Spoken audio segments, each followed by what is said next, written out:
The Clansman. Book 1. The Assassination. Chapter 1. The Bruised Reed. The fair girl who was playing a banjo and singing to the wounded soldiers suddenly stopped, and, turning to the surgeon, whispered. "What's that?" "It sounds like a mob." With a common impulse they moved to the open window of the hospital and listened. On the soft spring air came the roar of excited thousands sweeping down the avenue from the Capitol toward the White House. Above all rang the cries of struggling newsboys screaming in "Extra." One of them darted around the corner, his shrill voice quivering with excitement. "Extra! Extra! Peace! Victory!" Windows were suddenly raised, women thrust their heads out, and others rushed into the street and crowded around the boy, struggling to get his papers. He threw them right and left and snatched the money. No one asked for change. Without ceasing rose his cry. "Extra! Peace! Victory! Lee has surrendered." At last the end had come. The Great North, with its millions of sturdy people and their exhaustless resources, had greeted the first shot on Sumter with contempt and incredulity. A few regiments went forward for a month's outing to settle the trouble. The 13th Brooklyn marched gaily southward on a 30 days' jaunt, with pieces of rope conspicuously tied to their muskets with which to bring back each man a Southern prisoner to be led in a noose through the streets on their early triumphant return. It would be unkind to tell what became of those ropes when they suddenly started back home ahead of the scheduled time from the first battle of Bull Run.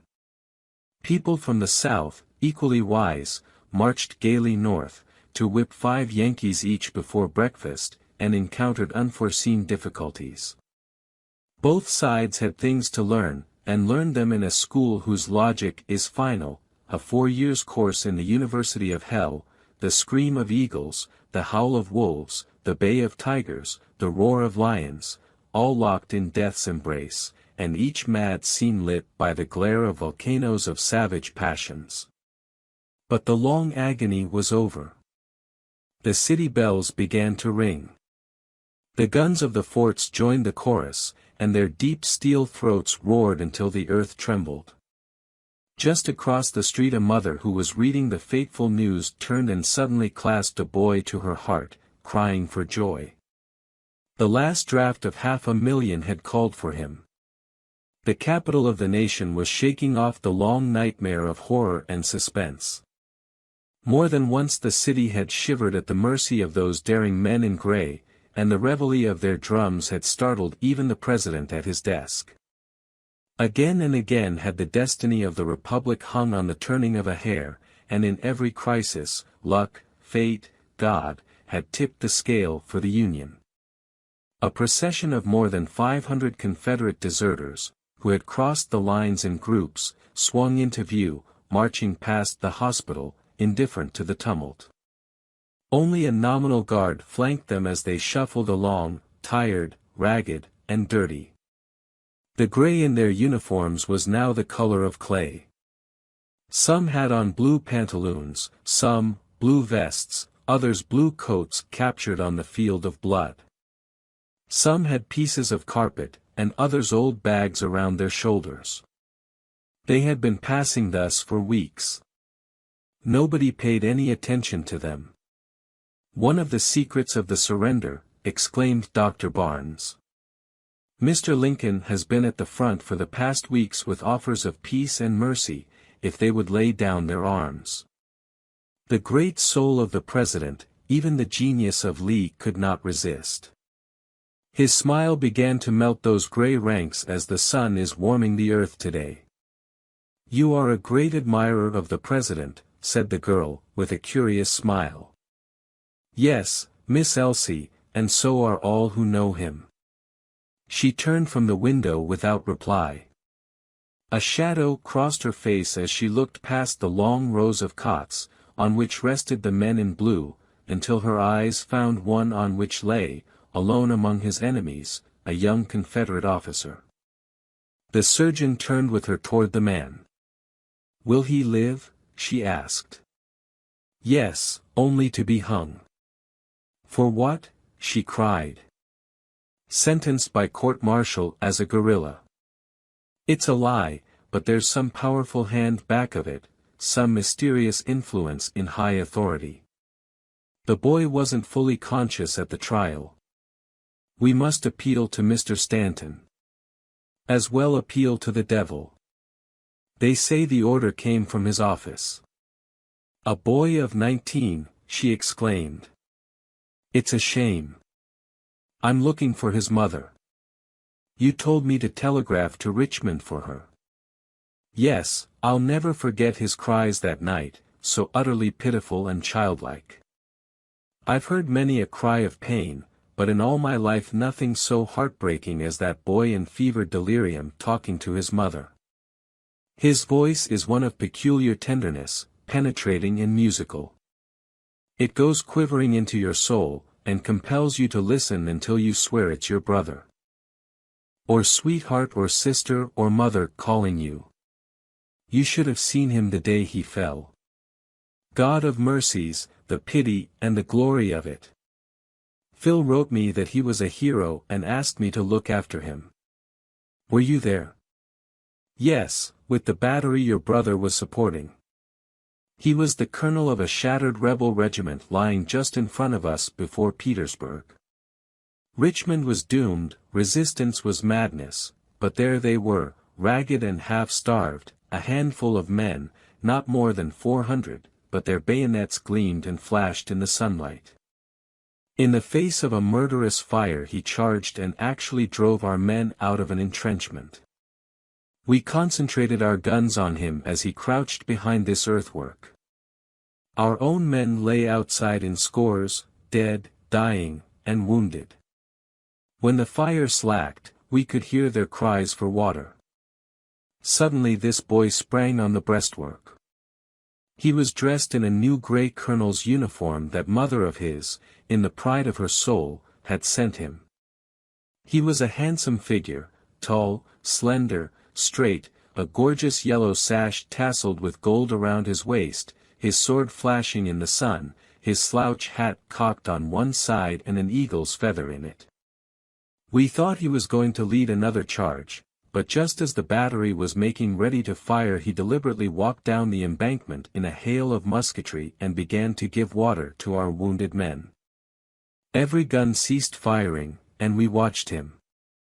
He walked back to the trench, his naked sword flashed suddenly above that eagle's feather, and his grizzled ragamuffins sprang forward and charged us like so many demons. There were not more than 300 of them now, but on they came, giving that hellish rebel yell at every jump, the cry of the hunter from the hilltop at the sight of his game. All Southern men are hunters, and that cry was transformed in war into something unearthly when it came from 100 throats in chorus and the game was human. Of course, it was madness. We blew them down that hill like chaff before a hurricane. When the last man had staggered back or fallen, on came this boy alone, carrying the colors he had snatched from a falling soldier, as if he were leading 1,000,000 men to victory. A bullet had blown his hat from his head, and we could see the blood streaming down the side of his face. He charged straight into the jaws of one of our guns.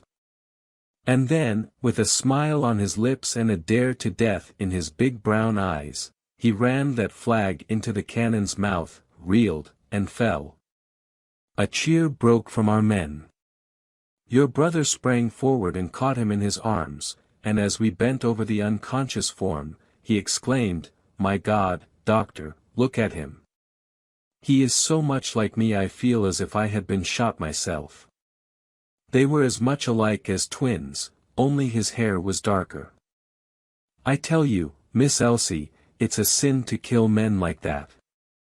One such man is worth more to this nation than every Negro that ever set his flat foot on this continent. The girl's eyes had grown dim as she listened to the story. I will appeal to the president, she said firmly. It's the only chance. And just now he is under tremendous pressure. His friendly order to the Virginia legislature to return to Richmond, Stanton forced him to cancel. A master hand has organized a conspiracy in Congress to crush the president. They curse his policy of mercy as imbecility, and swear to make the South a second Poland. Their watchwords are vengeance and confiscation. 4/5 of his party in Congress are in this plot. The president has less than a dozen real friends in either house on whom he can depend.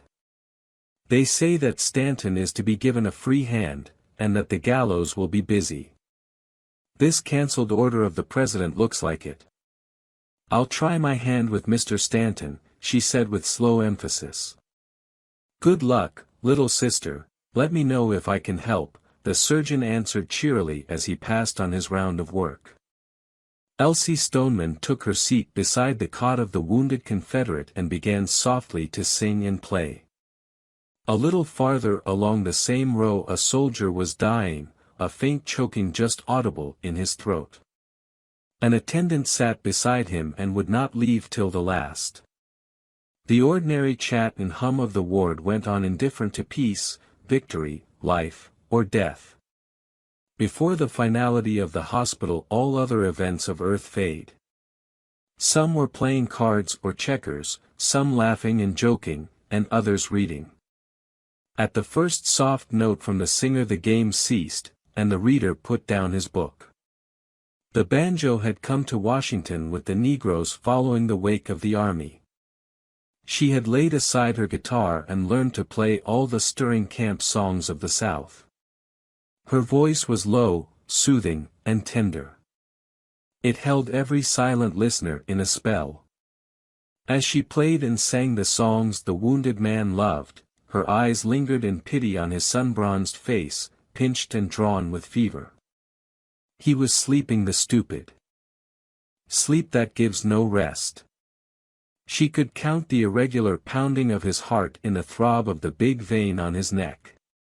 His lips were dry and burnt, and the little boyish mustache curled upward from the row of white teeth as if scorched by the fiery breath. He began to talk in flighty sentences, and she listened, his mother, his sister, and yes, she was sure as she bent nearer, a little sweetheart who lived next door. They all had sweethearts, these Southern boys. Again he was teasing his dog, and then back in battle. At length he opened his eyes, great dark brown eyes, unnaturally bright, with a strange yearning look in their depths as they rested on Elsie.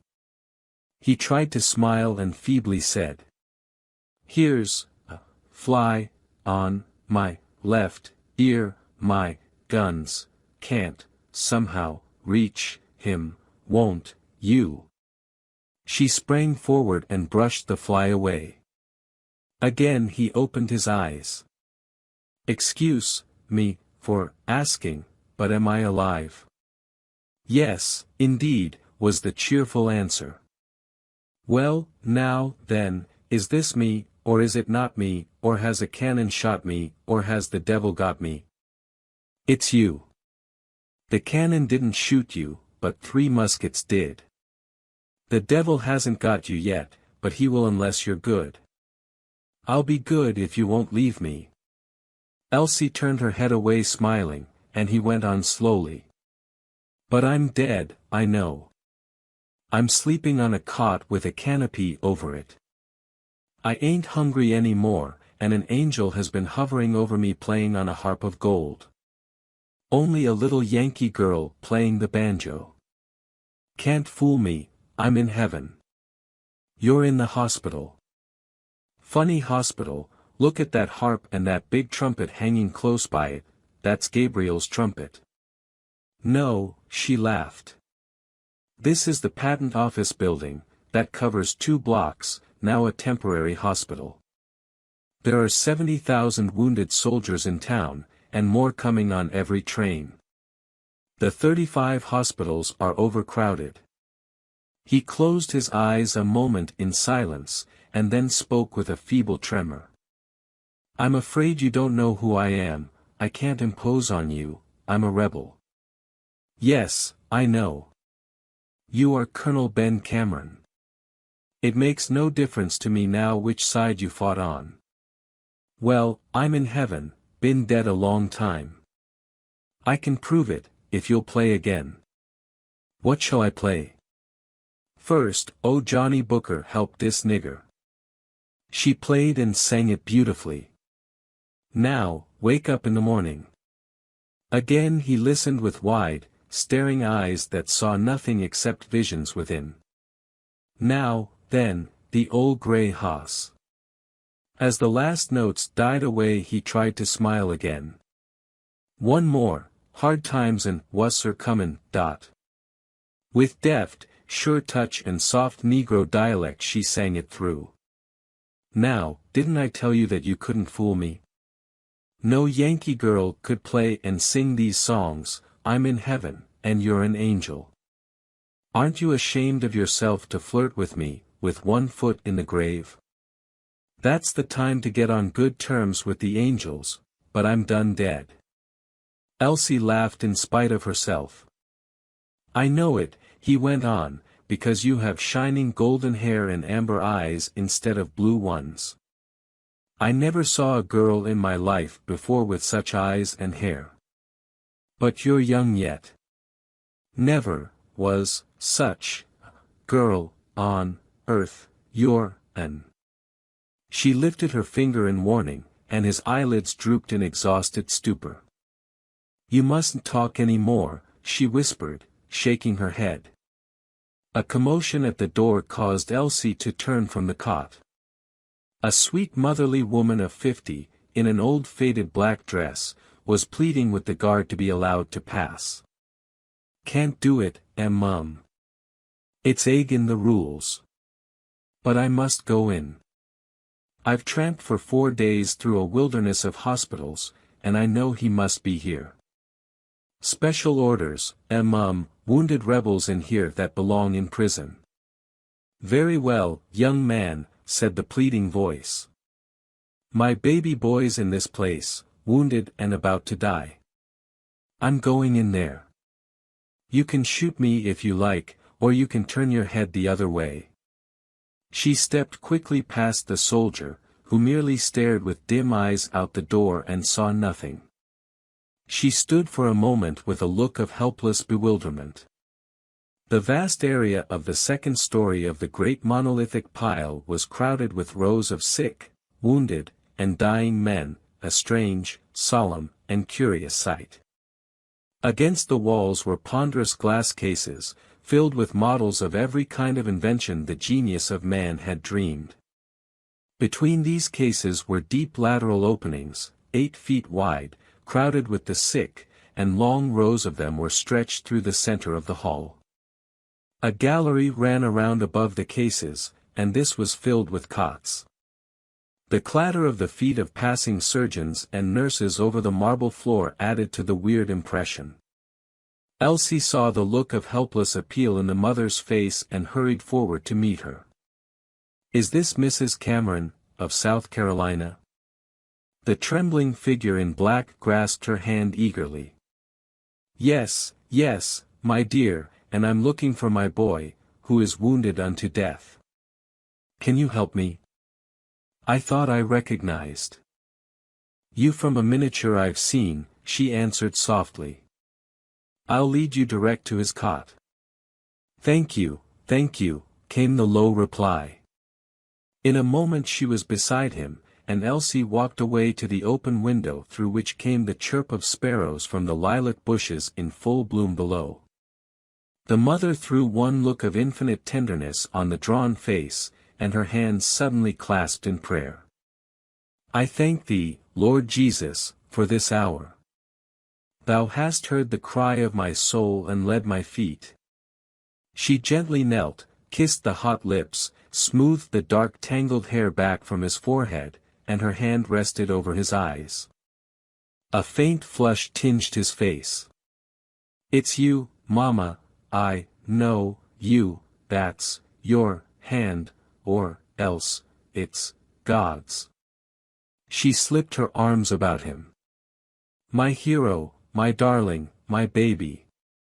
I'll get well now, Mama, never fear.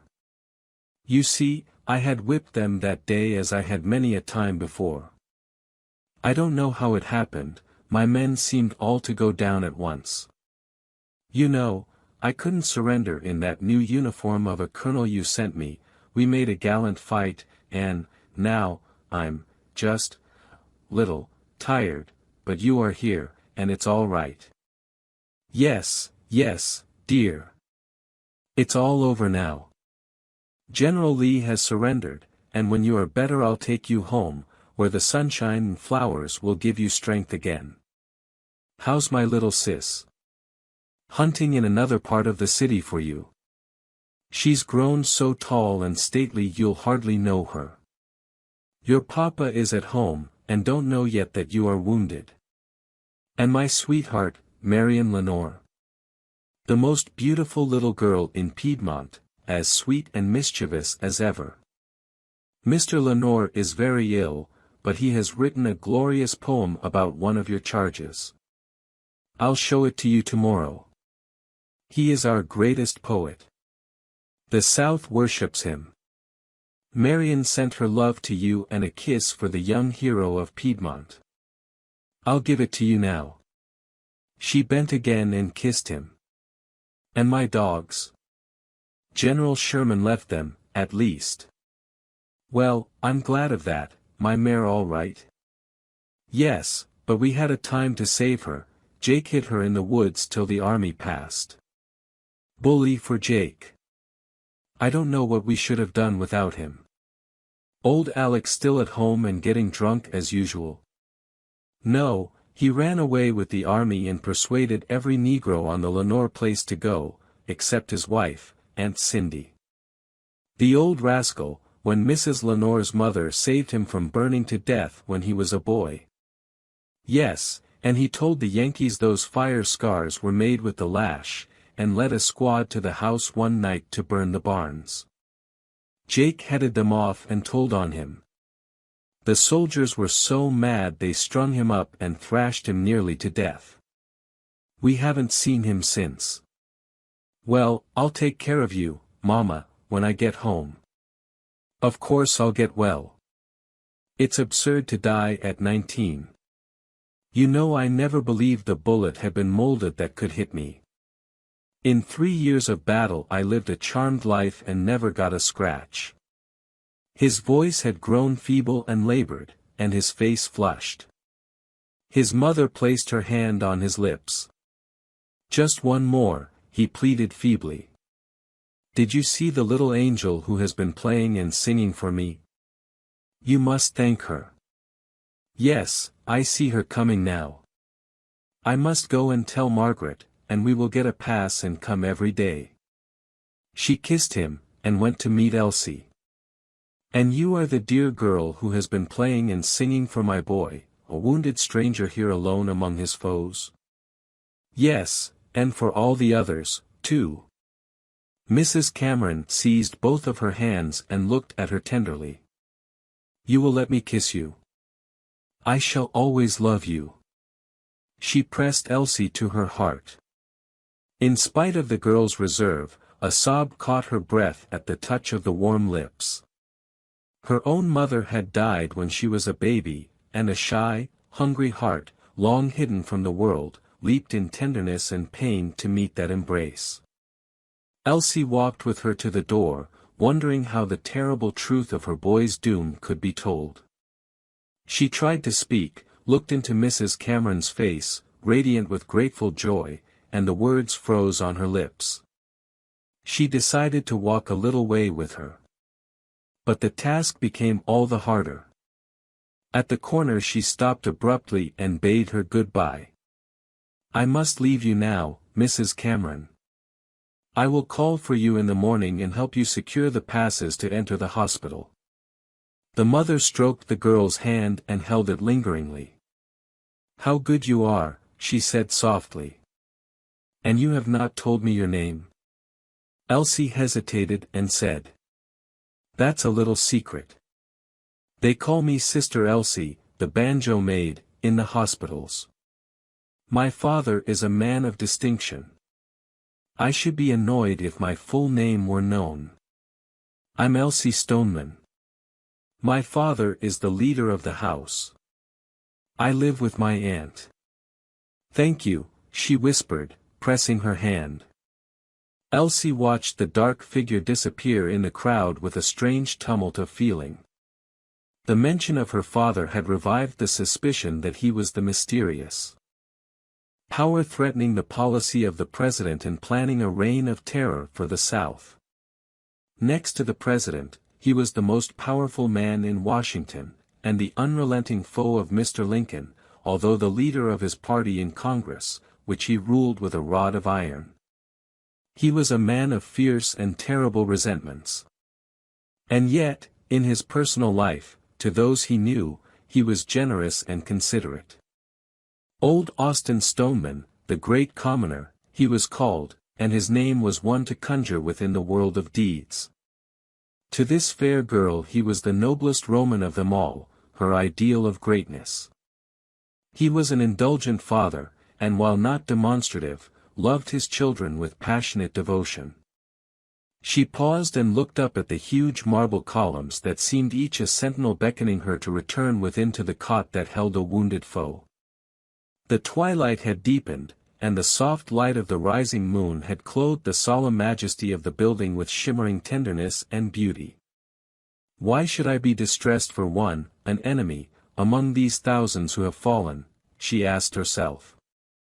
Every detail of the scene she had passed through with him and his mother stood out in her soul with startling distinctness, and the horror of his doom cut with the deep sense of personal anguish.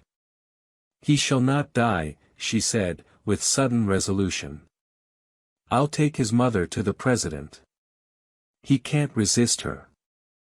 I'll send for Phil to help me.